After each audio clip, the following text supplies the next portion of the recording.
Hello everybody, how are you? I am Naresh and your teacher here and will be teaching you a different question and their answers. So I welcome you on classtita.com where we'll be discussing questions. So let's get on the questions. So our today question is, which three features should you suggest to your client to build their brand recognition on sales from?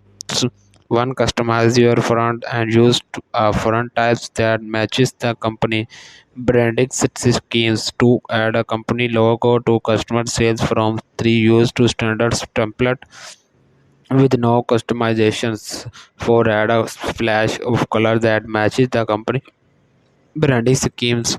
Five, select a default payment method. The correct answer of the question is one, customize your front and use front types that matches the company branding schemes. To add a company logo to customer sales from. Add a splash of color that matches the company branding schemes. So that the answer of the question. If you are searching any other question, please visit www.classtita.com and find on the search section.